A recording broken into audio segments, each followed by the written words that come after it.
the faculty name is Hira, and we don't have a departmental structure, we have domain structure. So I am part of a domain called IT and Society.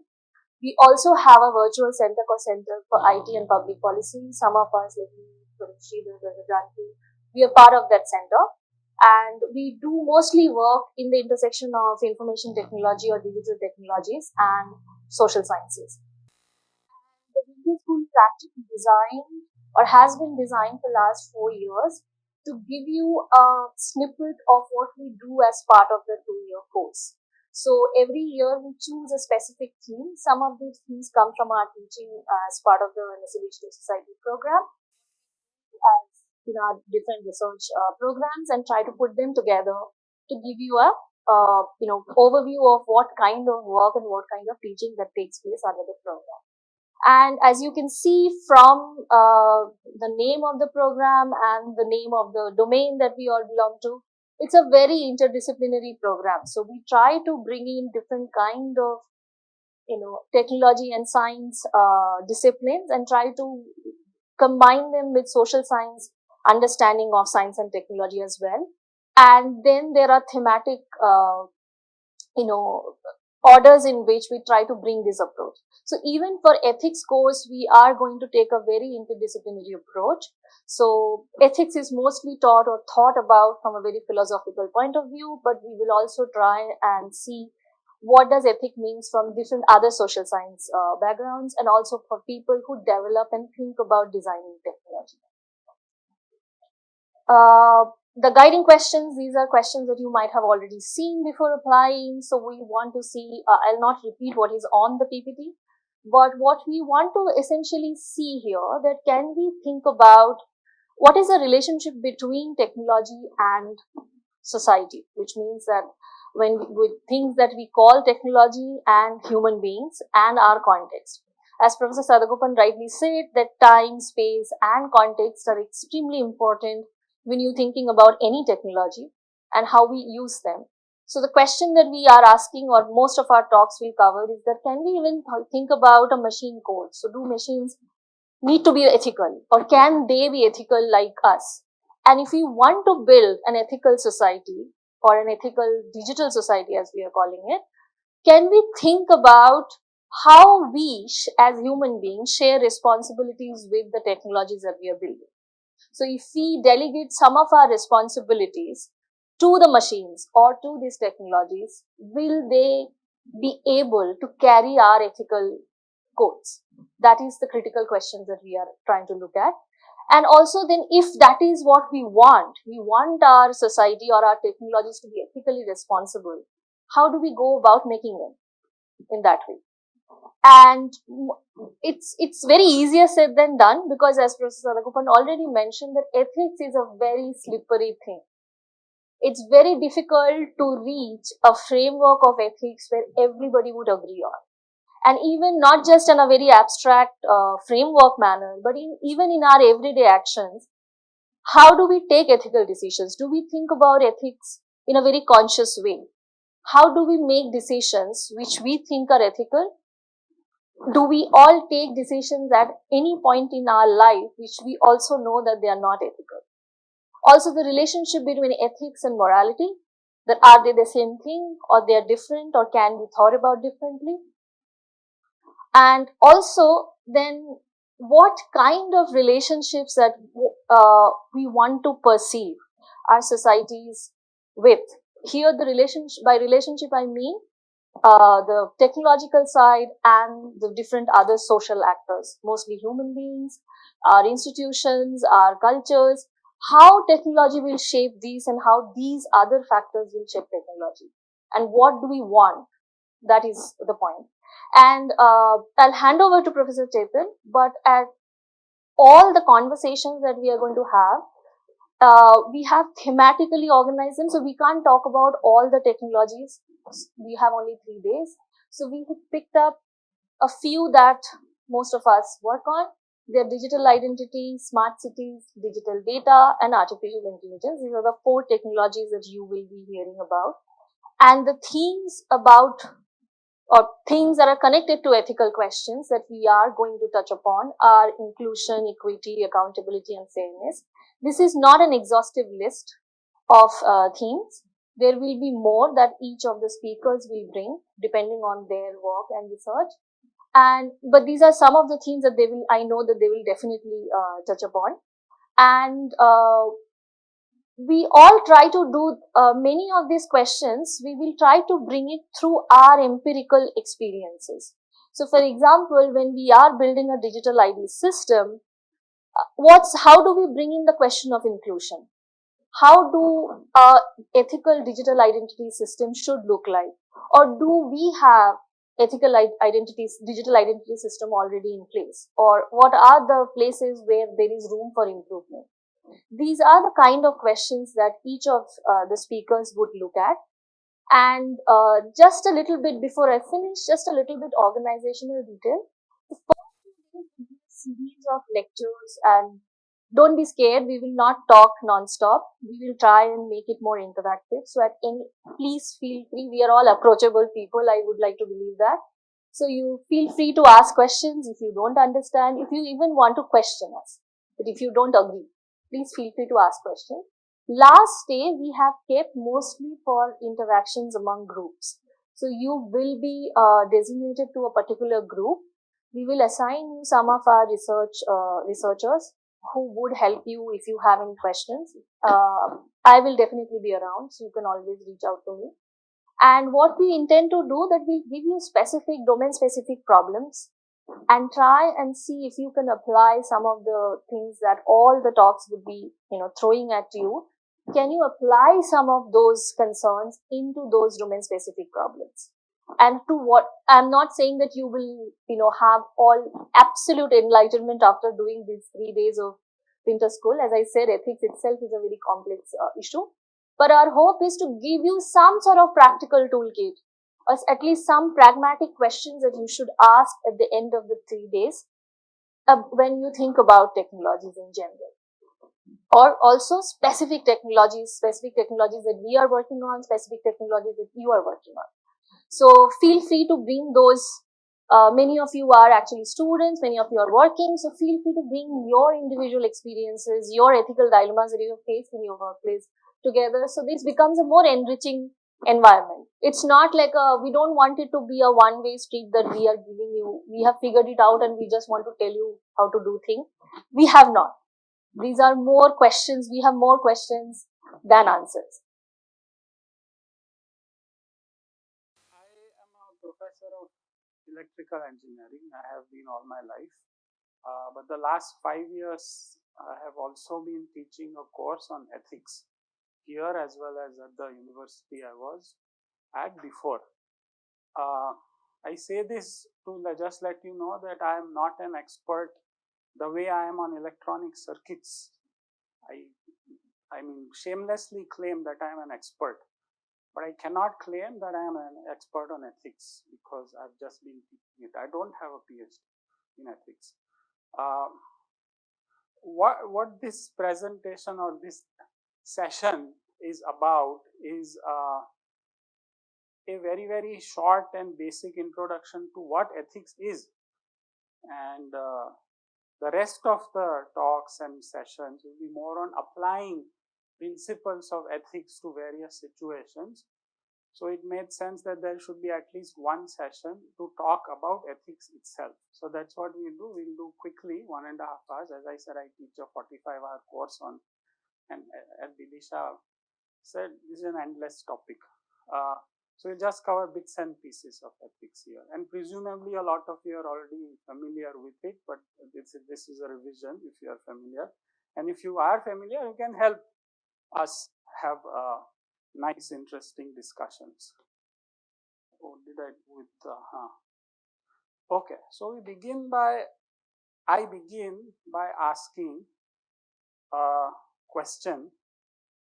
Okay, these are the sources that I have I refer to while teaching and that have gone into the presentation that we will go through today. These are the contents. So we'll start with asking ourselves how humans are different from other animals. Then we'll go look very quickly at human psyche, very quickly at free will, and then we'll spend a majority of the time on talking about what philosophers have said about what is moral or ethical. By the way, for this session, and Professor Bidisha may, being an expert, may distinguish later on, for this session we'll use ethical and moral interchangeably. For us today, right now they are the same, then she'll do the finer differentiations later on. Okay, so let's ask ourselves this question to begin this session. In what ways are humans different from other animals? What are the qualities and characteristics humans have that other animals don't have? And we'll discuss. So I need answers from you about what you think. In fact, let's do this. You all have a notepad or notebook or something, right? So could you write down at least one? You can write 10, but could you just take 2-3 minutes, write down at least one characteristic or quality that humans have that other animals don't have? Yeah? Ability to change their surroundings or environment, whatever. Sorry? The earth also. Okay. Okay. Yes. They can build.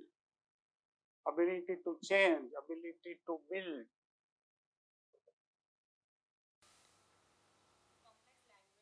Language. Language.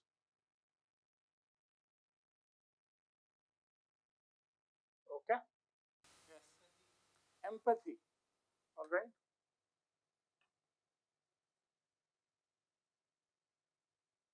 Okay. Yes.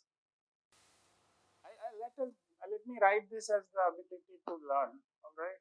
Although it is not, I mean, even animals learn, but for the sake of brevity.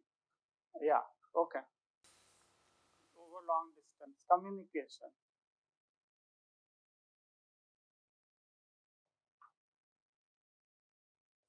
Capacity to reason. Yes.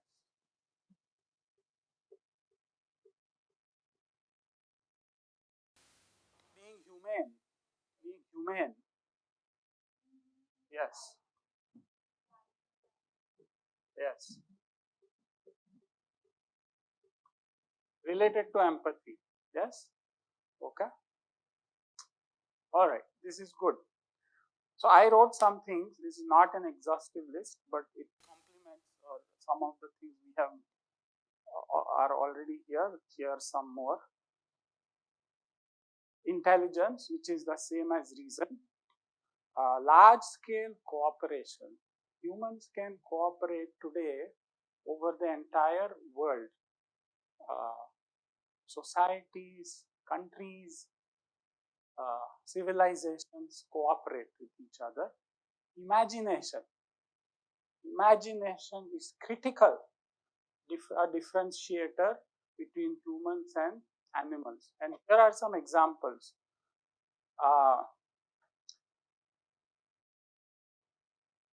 I earn money so that I have enough food to eat every day.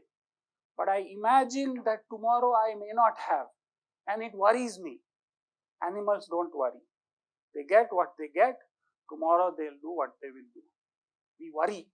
We imagine, we worry. We can imagine 8-headed and 10-headed humans and entities with 25 eyes. We can imagine, right? Emotions we've covered. Unique to humans. Evil. Humans have the capacity to do evil as they have the capacity to do good. Animals do what they do. They don't consciously do evil or good. They just do what they do. All right? Okay.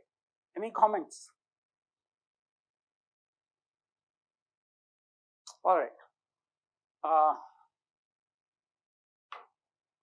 Let's quickly 3 slides of human psyche. Human psyche is basically everything that makes up the internal human self, as opposed to the physical self, the mental self, the mind, the heart, the emotions, everything combined together. Psychologists call it. In fact, psychology is the study of the human psyche. Okay. So Bhagavad Gita is one of my favorite books of all time. Arjuna asked somewhere, 3rd chapter, even when a man does not want to, he still commits sin, as if he is being forced by something. What is it that impels him?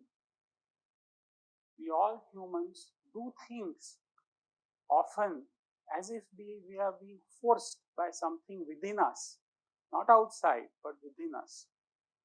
Even if we don't want to, we do it. What is it that impels us? It's a question. Sorry? Intuition, all right? Okay, this is.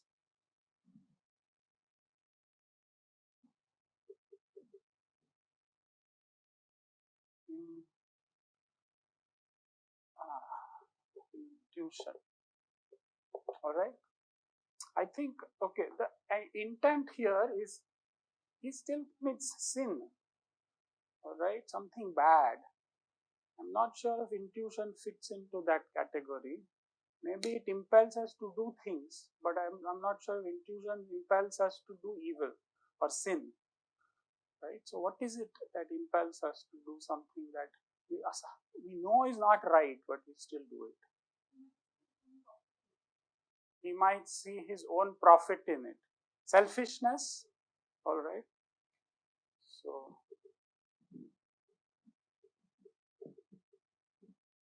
okay? So there are 2 different things, right? One is no one notices, one does it because I know nobody will see it, so I will do it. The other is I do it because I feel that it does not have any negative consequences. All right. Perception that there are no negative consequences.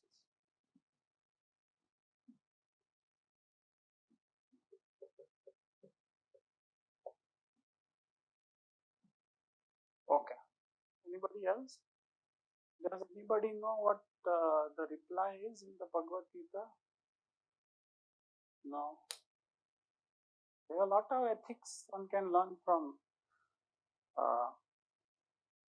I assume you, I don't know if you know or don't know.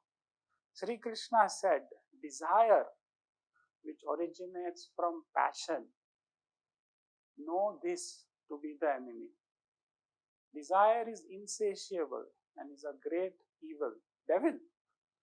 As fire is covered by smoke and a mirror by dust, knowledge is covered by desire. That was a nice picture. I like this picture. As fire is covered by smoke, you can see only smoke. Fire is there somewhere inside, but all we see is smoke. Knowledge is the fire, smoke is the desire. All right. So here is the collected wisdom of ancient spirituality, ancient literature, and modern psychology in one sentence. All right. This one. This is the core of all ethics as far as I am concerned. The human psyche consists of many parts. These different parts are often in conflict with each other. So the Bhagavad Gita says we have knowledge and we have ignorance. Desire, good. All right. All of us within ourselves carry many parts, and you look at different theories So the Katha Upanishad will talk about like 7 or 8 different parts inside a human being. Freud talked about 3. So you know the ones that Freud talked about? The it, the I, and the super I. I mean, he called it, in English it's called the id and the ego and the super ego. I prefer the it and the I and the super I. So the Freud said there are 3 parts of a human psyche. Upanishads say there are many more. You look at different literature, they'll give you a different number, but everybody agrees that we all have multiple parts within ourselves and they are in conflict with each other. Animals don't have multiple parts. They are one. They do what they do and that's what they do. Humans have multiple parts. This is the basis of all what is good and what is not good, what is right and what is not right, and so on. Okay, so here are some examples. I am very hungry. I have not eaten for 3 days and I don't have money to buy food, but I am very hungry. And there is food, just I can see the food, but I don't have access to it. I would steal to satisfy my hunger. Is this right? Is it right to steal to satisfy hunger that is killing me? Or maybe my child, for example. I am very extremely poor and I am hungry. My 2-year-old child is hungry. Is it okay to steal food to satisfy my hunger? What do you say? It is right because there are no negative consequences. All right. Yes. Right. So it is okay to steal when the person who has in abundance is not significantly affected. All right. So there is one shop of food. I don't know. Shop is easier to steal from. Restaurants are not easier to steal from. That has this abundance of food, and it can supply food for 100 people. For example, that the amount of food that is lying there, and there is this one extremely hungry mother or father with her child, and the parent steals and runs away. All right, and he says, "What's your name?" Prakash. Prakash says that it is okay because it is a small amount. It doesn't. Now imagine that there are 60 hungry families. Is it okay? Not stealing from the same place. What about 10 from the same place? When does it become not okay? We'll come back to these. So these are examples and we look at theories that answer these questions, all right? And these are questions. Lust and rape. I have lust. I have uncontrollable lust. I want to satisfy it. I go rape. Is this right or wrong? First of all, there is a conflict here. The different parts of my psyche. One part says hunger, lust. Another part of myself says no, not right, not right. What Freud calls the superego or the super I. But is it okay? Why is it not okay to commit rape? What is wrong? Okay, please write. Why is it, or maybe you can say why it is okay. I don't know. Why is it okay or not okay to satisfy my lust by forcing myself on another human being? Can you write your answer? Okay. Somebody would like to answer? You are treating that person as an object. Okay. And that is the very idea of being free. You're not treating that person with empathy. You're not being free. And when we live in a society, we have to abide certain social laws. And we have to act accordingly. As there are persons in society who are not able to act accordingly. So I think that. So it is not okay.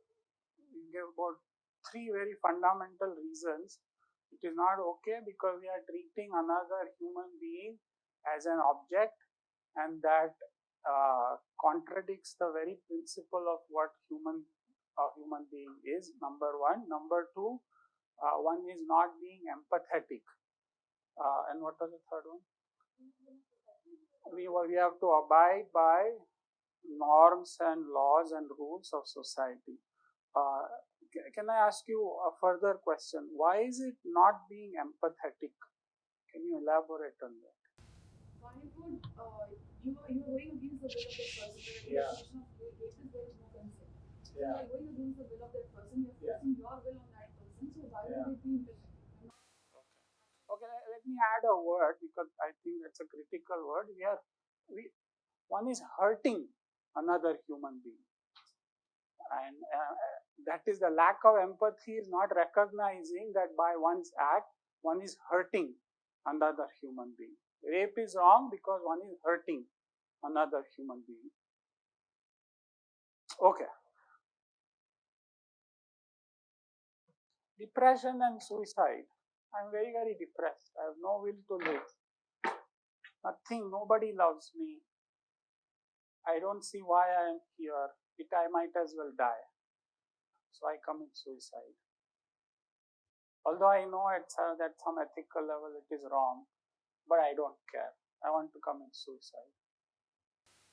I take bribes to become rich. India is well known for this phenomenon. Or I exploit other human beings to become rich. Why is it wrong? Why is it wrong to give bribes and take bribes? So I go in a train and the train there is no place and I am on some waiting list and I slip a few hundred rupees to the ticket collector and he gives me a seat when it is empty. Although the person who should have got the seat was, there are people ahead of me in that line, queue of RAC and etc. But I slip some money, so I get a seat. What is there? Somebody was going to get it. I have money, I gave it. The TC gets some money. Where is the wrong in it? Unjust use of power. Okay, what can you? Person who should have got did not get it. So there was some injustice there. Yeah. He had trust. Yeah. Right. So some principle of justice was violated. Yeah.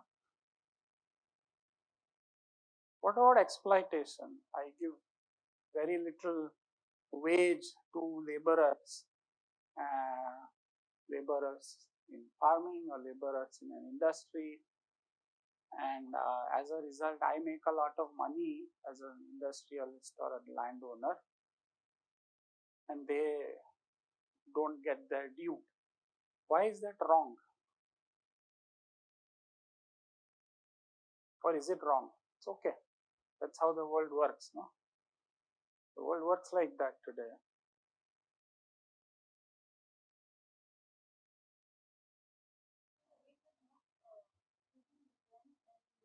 We're not treating them as humans.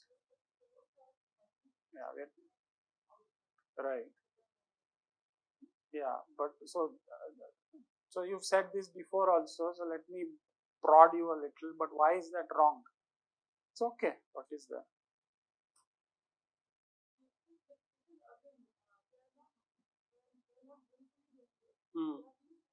They are being forced to. Yes. Yes. Yeah. Correct. But why do I care?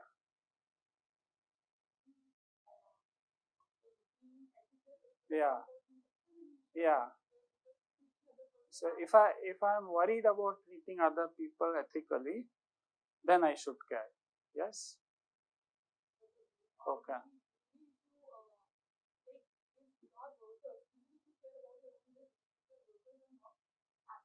Yeah. Okay. So there may be some consequences which will be even to my selfish aims not be fulfilled. But consider that is not the case. There is no possibility of for the next 60 years that I will suffer because of the injustices that I am committing. So then the only reason I would want to treat them well is because I want to be ethical. Is that correct? Yes. Okay. Okay. So the Nimish has brought out a very important point, right? That people commit wrongs, and the only reason people would not want to commit wrongs, well, specifically in this case, we'll have to look at each one individually. In this case, is because we want to be ethical. The only reason that we will not commit wrongs is that we don't want to commit them. Is that correct? Do you agree with that statement? Yes.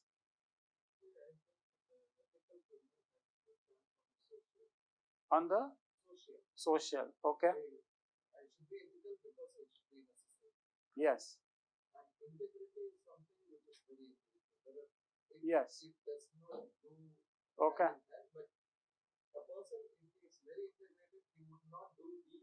Yes.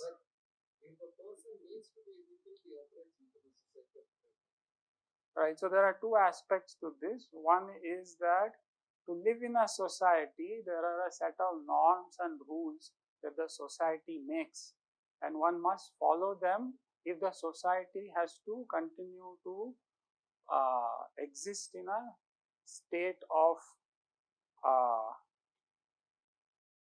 non-chaos, perhaps.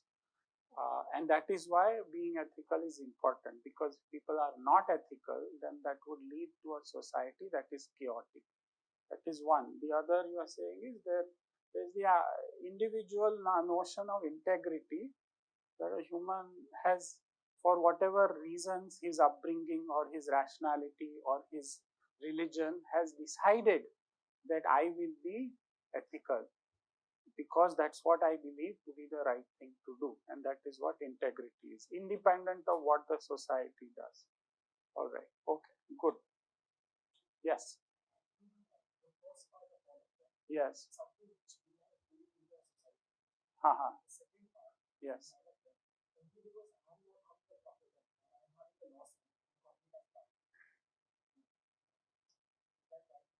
No, I'm sorry, I didn't get it. The first part is something which we've brought into our environment. First part meaning hunger, lust, depression, material riches that we've brought. Now, I'm not sure. Hunger is hunger. I mean, how does society bring it in? It is my physical makeup that I in fact share with animals also. So I'm not sure. It's part of our nature. It is there. All right.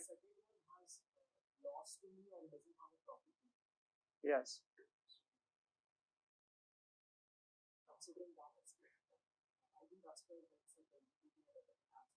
Huh.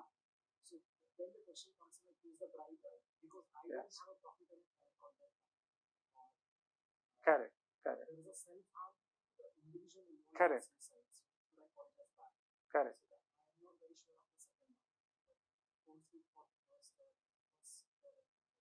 Mm.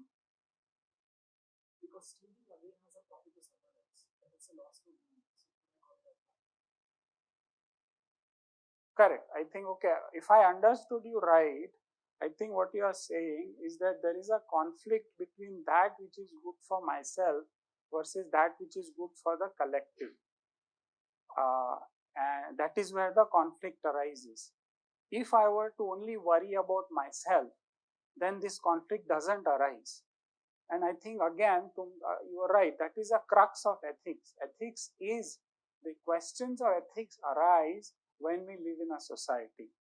And therefore, there is a conflict between what we want for ourselves versus what we need to live in a society.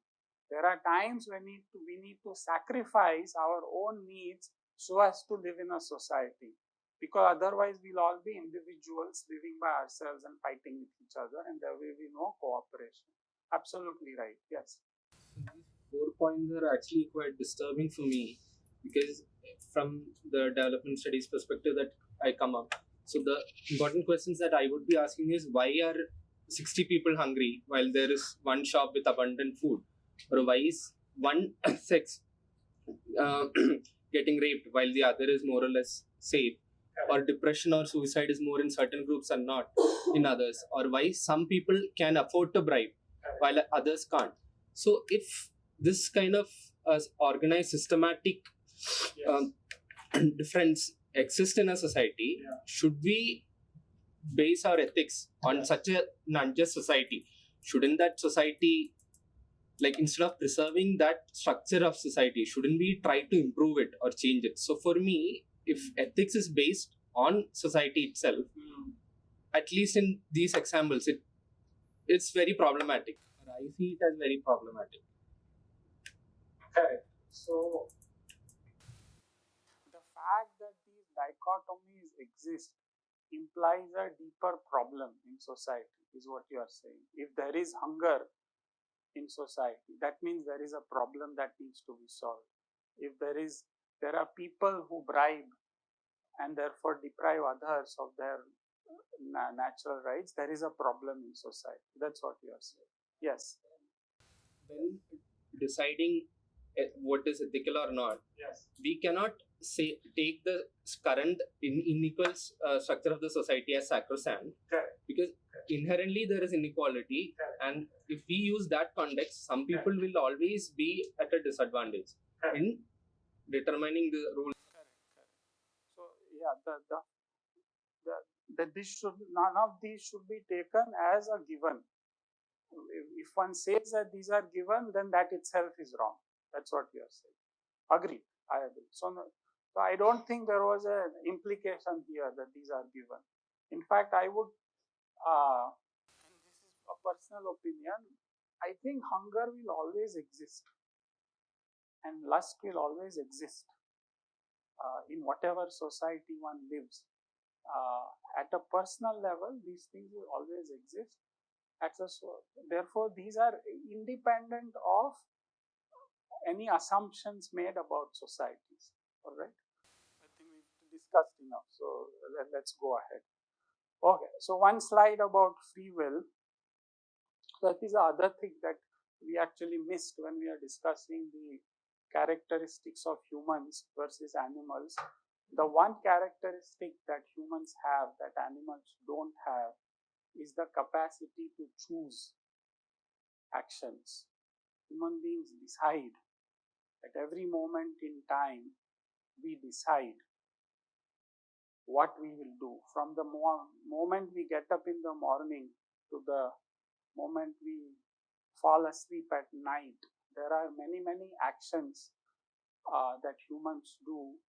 Most of them are by conscious decision. They are not by instinct. And how these decisions are made is a very complex thing. I mean, they are made by habits, they are made by social rules, etc.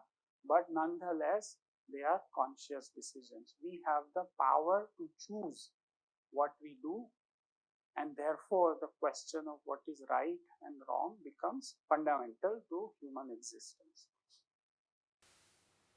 I put this here, but then I had 2-3 slides on this, but I decided to remove them, so I'm not going to discuss this. But do you agree? Any comments on this?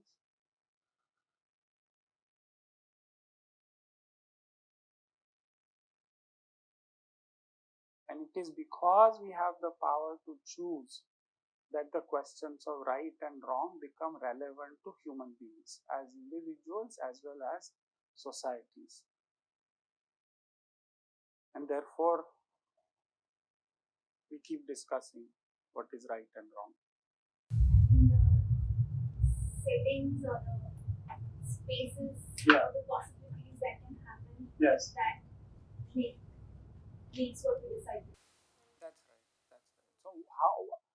So this is a statement, a broad statement. As I said, how we make these decisions under different contexts and situations is a very, very complex process that has to do with our personalities, the societies we live in, the norms of societies, our upbringing, our genetic makeup, all kinds of things. That is a whole field of that are like about 5 different courses worth of stuff there, right? But yes, the underlying thing is we decide. We have the ability to decide. We have free will.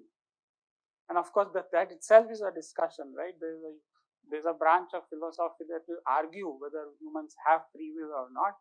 For now, we'll assume that we have without going into the intricacies of whether we do or we do not.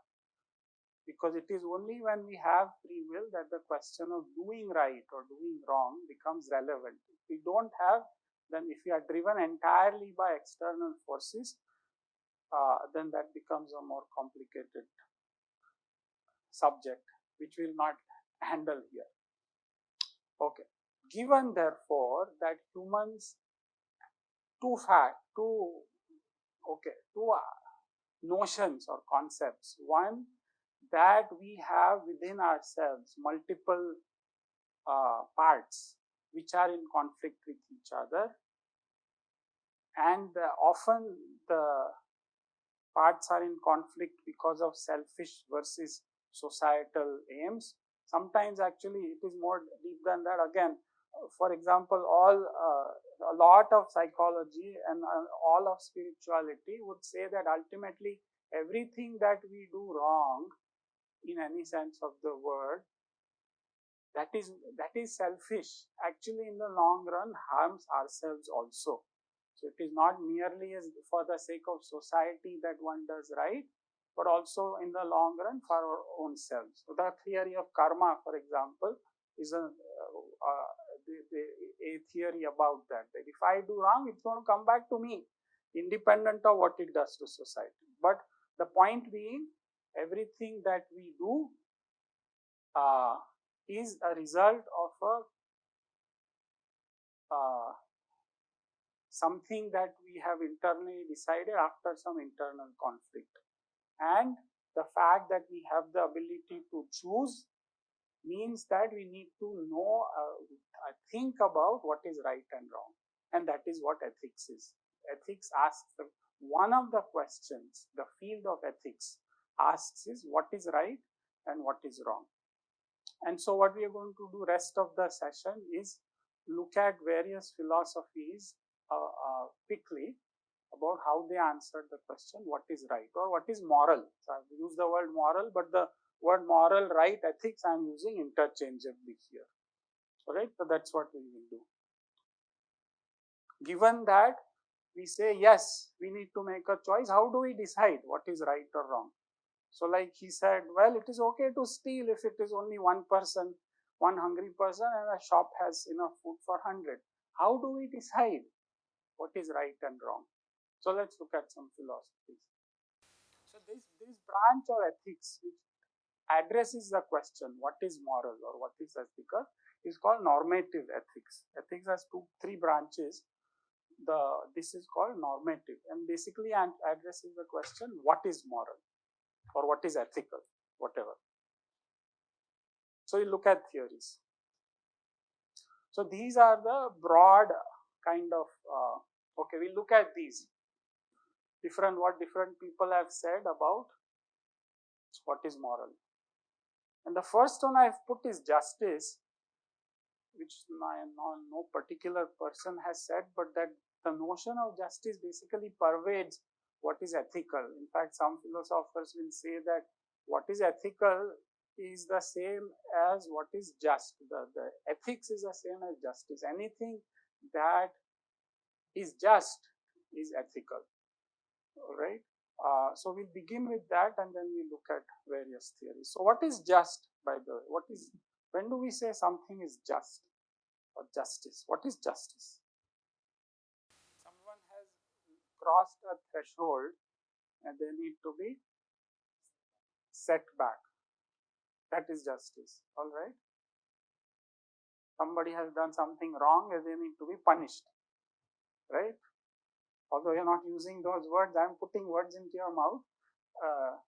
But that's what you're saying. Somebody has done something unethical, and they need to have consequences imposed by society. That is justice. All right.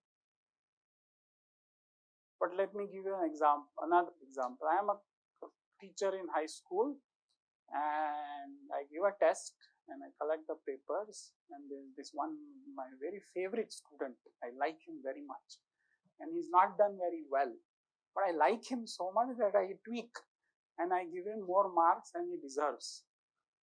One says that is unjust. Is it not? The word one uses, this is not just. So in that sense, this is not legal. There's an underlying notion of something that goes beyond legality. Okay, so the getting one's due, either reward or punishment for one's action, that is justice. Yeah, I think that one of the broadest definitions of justice is getting one's that which is due to one, either reward or punishment. Should reward be part of justice? That is a very profound question. I will not go there. It's a very, very important question. And you ask people who study justice all their lives, will give you an answer. I am not one of those, but it's a very important question. As for now, let's leave it at that it is. Well, there are simple examples, right? I am a professor. I work here. I teach. At the end of the month, I expect a salary. That's a reward. It is that which is due to me. That which is due because of the work I did. If I don't get it, that is injustice. So if I get it, that is justice. In that sense, the reward is in the sense of getting that which is due to me. All right. So it is not reward in the sense of addition. It's not a gift. Gift is different. Reward is that which is due, right? So in fact, so that's not that difficult. Okay, so here is a couple of. By the way, justice is in my limited reading of ethics, I have found that justice is the most difficult concept I have encountered, and nobody has a nice, clear, simple way of describing. In fact, even dictionaries stumble and struggle trying to define justice. So it's a very difficult and many faceted concept. Legal is only one small aspect of what we understand by the term justice. So these are two definitions I found somewhere. I don't know where I got this from. I'm sorry, I don't know where I got this from. I should have written it. Maybe from some online dictionary. So fairness, equality, equitable treatment, constant and perpetual will to render each is due. Right. So this is justice. So ultimately, so to recall, what we are discussing is how do we define what is ethical and what is not ethical, and here are ways of deciding what is ethical and what is not. To ask, is this fair? Does it lead to equal and equitable treatment? So any question that is given to us, one way to ask, is this ethical, is to ask these questions. Is it fair to everyone concerned? Does it lead to equal and equitable treatment to everyone? So that will come up in the the digital identity and privacy and all kinds of things. The notion of justice is fundamental to all these questions. Okay, here is a longer definition, but I don't think we'll go through this. So there is social justice, there is distributive justice, there is corrective justice, which is more the legal aspect, the punishment aspect, retributive justice, procedural justice.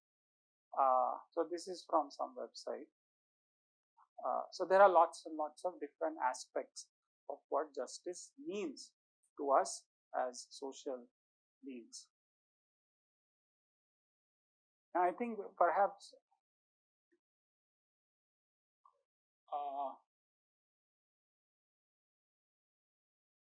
Can I ask you to read that first one, social justice? Just read it out. Yeah. So I think the first two is what you were talking about when you brought the issue of putting in the right perspective the issues of hunger and lust and etc. So these are the social aspects of that is here. So any system, any norms, any laws, any technologies must ultimately fulfill these, specifically the first two, because the last three are more about what happens when somebody did something wrong. The first two are how to not do wrong. And I think this will, perhaps this is sufficient for your rest of the 3 days. But we'll go through the other definitions of what is moral also. So what did Aristotle say about what is moral? So Aristotle, of course, in many ways, all philosophy begins with Aristotle, right? He's called the father of philosophy, and people say that everything that came afterwards was basically footnotes to what Aristotle had said. Aristotle, so how do we know if something is moral? He said, well, anything that leads to a happy life. Eudaimonia is the word he used in Greek. Eudaimonia has many translations, one of which is a happy life for an individual as well as for a society. So anything that leads to a happy life is moral. Anything that does not lead to a happy life is immoral. And it is very broad and it basically covers everything. Achieve happiness individually as well as for the society. But people have kind of commented that this is too broad and it doesn't really give any concrete indications of how to go about it. So people talk about it, but not a lot. Okay. What do Indian philosophies say? Again, Indian philosophy's treatment of ethics is very difficult because Indian philosophies talk more about renunciation and leaving this world and detachment from this world, and ethics as a means to that. And so the treatment on ethics is always subsidiary to the primary goal, which is moksha, or liberation from this world. But some fundamental concepts of Indian philosophies, the one is non-violence. So that which does not cause hurt of body, of thoughts or feelings, to cause hurt to another human being or to oneself. Bodily hurt, hurt of thoughts, hurt of feelings. And that covers a large range of notions of right and wrong. There are others, truths. So in fact, there are 5 that are mentioned often in Hindu, Jain and Buddhist philosophy: non-violence, truth, non-stealing, non-greediness and chastity. So these define what is right, and the opposite of these define what is not right. So lying is wrong, being truthful is right, stealing is wrong, being greedy is wrong. Very difficult. These are easy. Well, stealing is the easy one. I don't know if it's easy anymore. Nothing maybe. And what Professor Sadgopan talked about that postcard, right? So an email and data. So there's a lot of discussion about data that will come. Servers store data, but if that data is used for purposes that are detrimental to me, then suddenly that data, that becomes stealing, privacy, identity stealing. So even now these are kind of coming back in the technology era and coming to haunt us about not being so obvious ways of being unethical. In some sense, this is, if only the whole world was not greedy. a lot of the unethical problems will go away. But that is not to be, Why is that? Why? So imagine a world, as I said, human beings have the capacity to imagine. Imagine a world when human beings are not greedy. In the world, I'm saying. What would that world look like? Yes. There will be no innovations. I don't think so. I mean, people have innovated throughout history not because of greed. Is that true? Newton didn't. Correct. That is a thirst for knowledge, not thirst for material riches. Okay, let me constrain the definition of greediness to material riches. So, one looks at history, and scientific and technological advances have occurred most often not because of greed for money, but because of thirst for knowledge. There is a desire to know how the world works, how the universe works.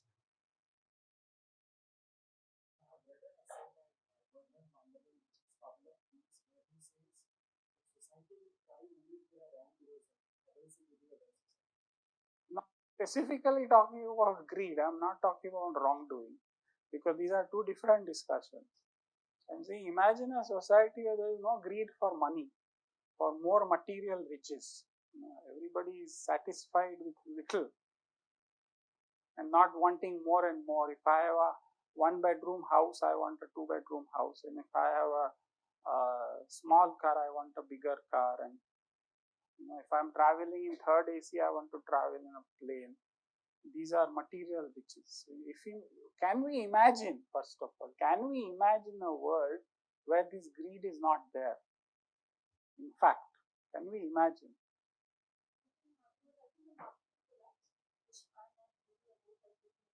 So then what will happen after that? Sorry? Economy will fall, and then what will happen? Right, and then, correct, and then what will happen? Correct, and then what will happen? You'll be bored of yourselves. Yes. Progress, material progress will stop. Material progress will stop. Correct. So, all right. Material progress will stop and economy will look very different. What will that look like, I'm saying? Can you imagine that? This is what I'm asking. Yes. Right. Right. Right. Right. And then, so what will that look like, that society? Right. Industrialization, what? Less inequality, you think? Because nobody is rich, right? Nobody cares about being rich. Yes. There will be hierarchies always, but knowledge, so I'm not talking about knowledge, I'm talking specifically about material riches. Yeah, so something to think about. Please think about this. Okay, imagine this society. What would it look like if people did not have greed for material riches? I'm not saying greed for knowledge. Greed for knowledge, thirst for knowledge. Let us differentiate. Thirst for knowledge is there. Empathy is there, but greed for more material riches is not there. It is hard to imagine, but that's why we are human. We have the capacity to imagine. It will be very interesting. Okay. Aquinas. Thomas Aquinas was a great Christian philosopher of the middle, I forget the years, but somewhere 600 or 800 AD thereabouts. He said, moral is that which actualizes human potential. Let me see if I have stuff.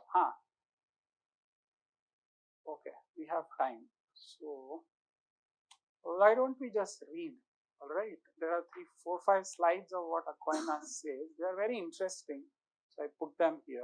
Maybe only tangentially relevant, but they are interesting. So we'll start. Can you just read loudly? Potentiality is the capacity of an entity to be in a more complete state to become what it could be in actuality, and thereby to realize its intrinsic function. All right. Potential is a capacity. Something is potential, then it is actualized and it becomes actual. All right.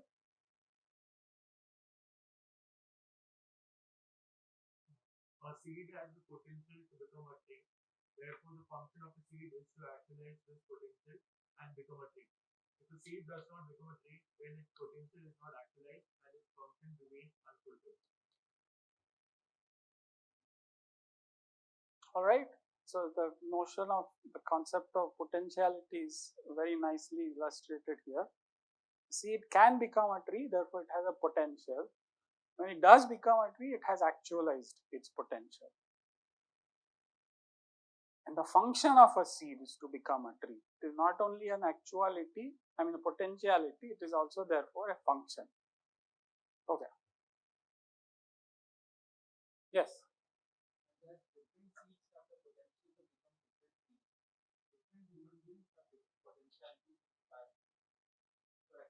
The relationship between actuality and potentiality to find its best. The more an entity could transform potentially into actuality, the more good it was. These are two very important concepts. Different human beings have different potentialities and capacities. We all have different capacities and potentialities. And Aquinas says that the more that potentiality is converted to actuality, the more good. So the more a human being actualizes his or her potential, the more good he or she is. All right, very fascinating, isn't it? I think it's very fascinating.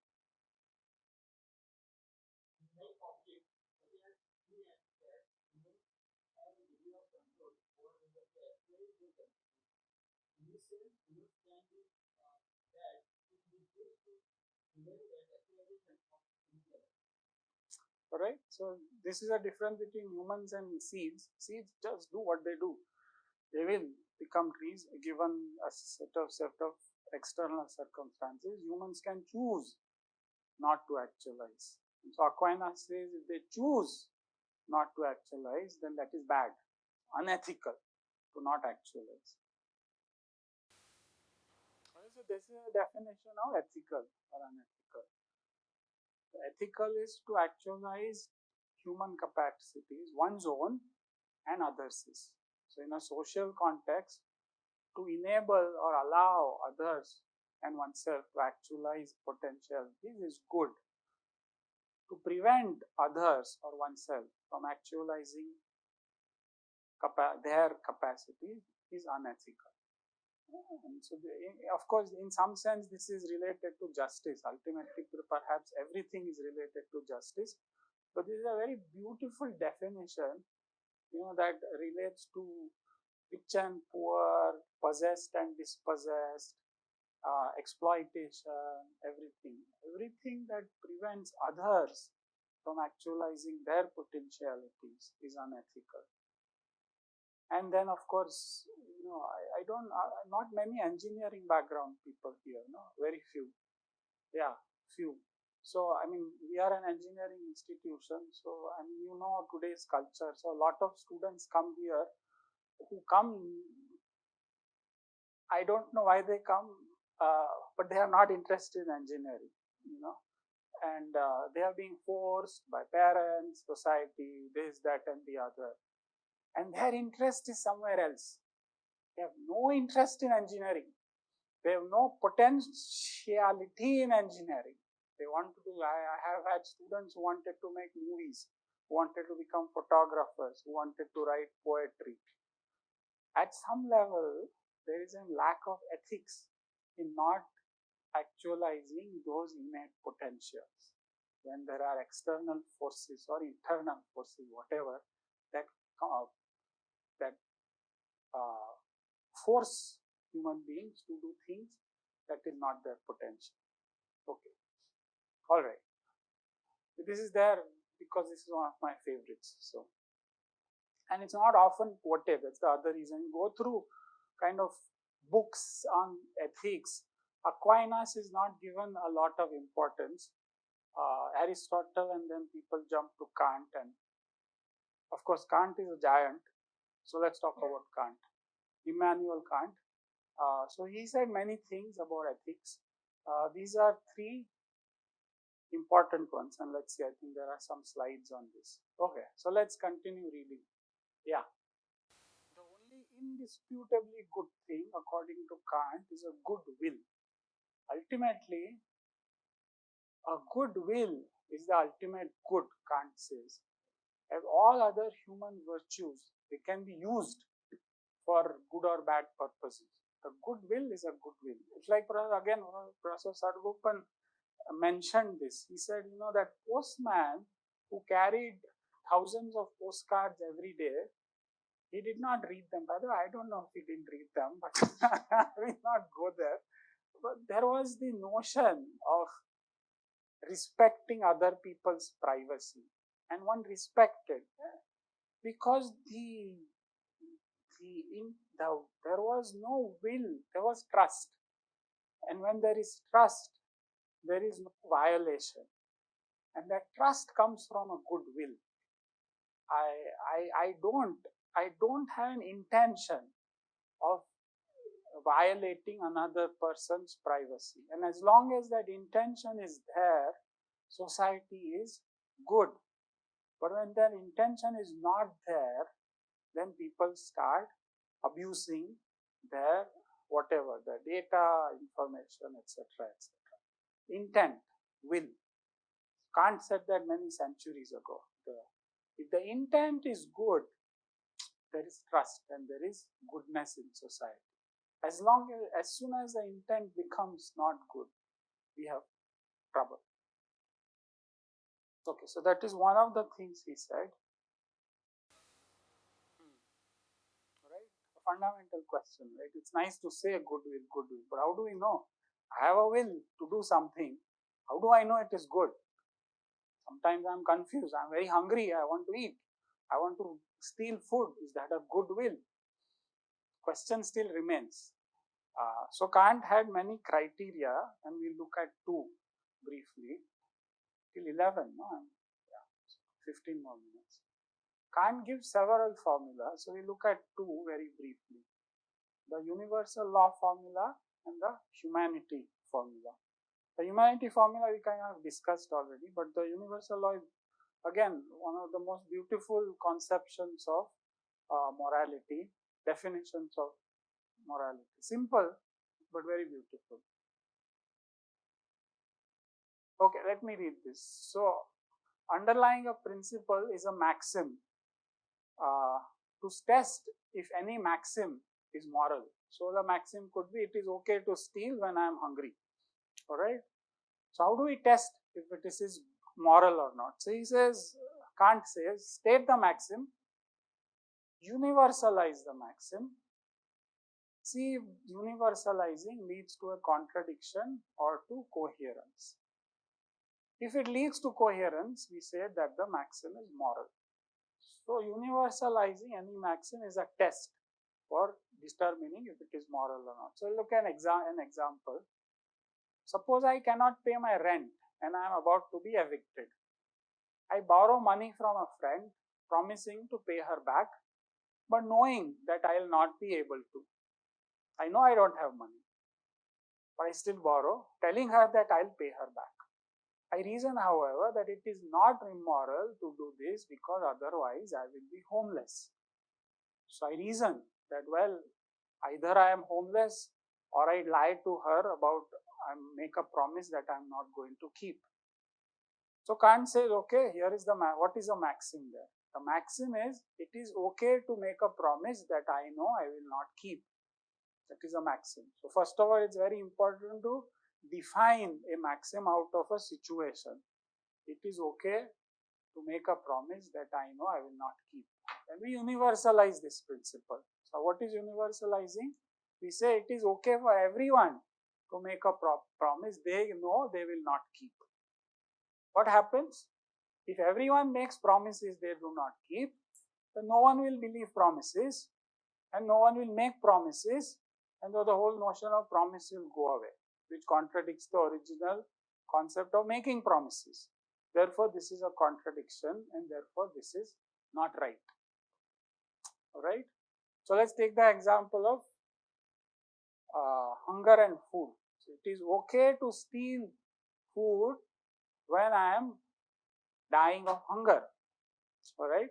It is okay for everyone to steal food when they are very hungry. What happens? Everybody steals. Nobody will keep food. And the whole notion of food being kept itself will go away. And therefore, that maxim is wrong. Okay. It is a very, I don't know how many of you drive, but driving is a beautiful everyday example. So, and the way, people drive in India, right, like this way, that way, you're driving very nicely and slowly, suddenly some scooter will come like that and it makes you mad because he's going to hit you, he is expecting you to slow down, etc., etc., and it's very aggravating, right? So I have wished that I had this horn, that somebody does that. I'll have this horn, extremely loud horn, I'll do, and that guy will get so startled, he'll never do it again in his life, right? That's the kind of horn I want in my car, so that I teach him a lesson sitting in my car without physically harming him. Then I say, okay, what Kant say, So Kant would say, it is okay to sound a very loud horn to a person who drives badly. Everybody will have that horn, and everybody will sound that horn. Now then imagine the noise that one would make on a road. It doesn't work. Therefore, that's not a good idea. Although I wish I had that horn, I know it doesn't work. I actually applied this and I concluded that, yeah, no, this is not a good idea. So, all right. Humanity formula. So we discussed this, Nimisha, right? Yeah, so she had mentioned this. So human possess an intrinsic worth or dignity by virtue of being human.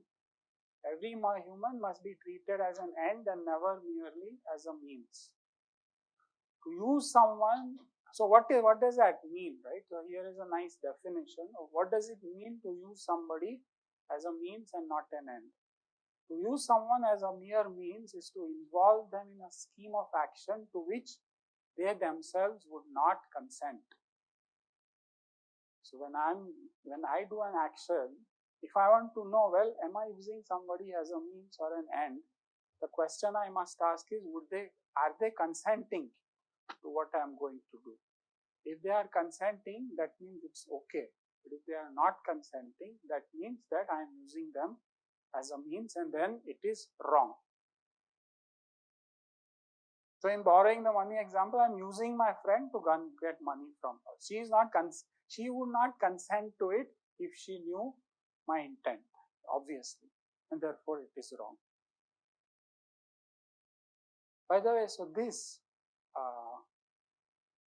human possess an intrinsic worth by virtue of being human. I think this is a very fundamental and important statement because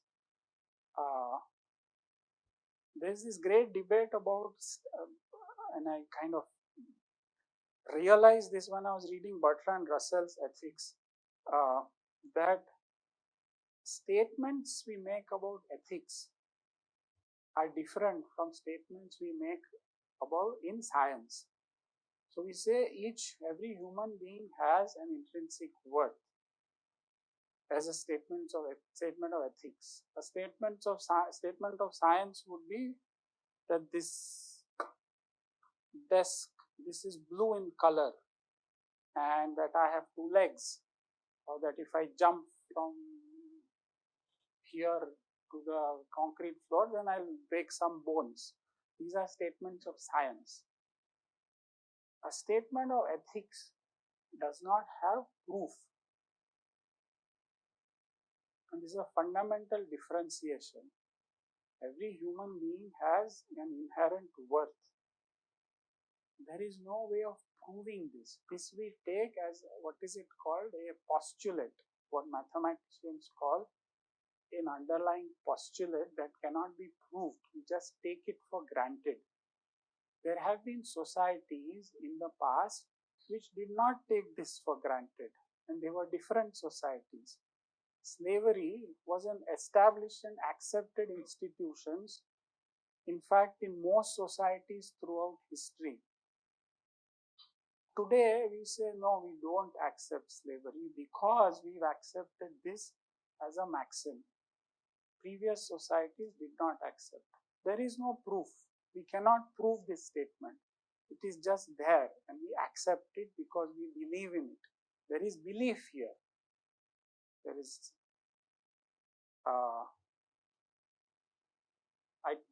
the word faith is so maligned that I don't want to use the word faith. But there is faith in this statement that every human being has an intrinsic worth.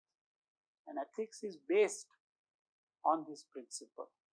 So one must recognize that we are accepting this for all our ethical principles. Okay, let's utilitarianism. So this was developed in the 19th century, I think, and so Mill and Bentham were the originators of this philosophy, and they said, well, moral is that which causes the greatest happiness of the greatest number. And I think a large number of social institutions, a large number of social governmental decisions are based on this principle. So for example, simple examples, if you're from, not many of you from Bangalore, but we've kind of watched, you go on this flyover from Electronic City to the Silk Board, a metro is coming up, and as it was coming up, if you go on the flyover, you could see going towards Silk Board on the left hand side that a large number of buildings were broken down. Existing buildings, they have existed for 30, 40, 50, 60 years. They were broken so that a metro could come up.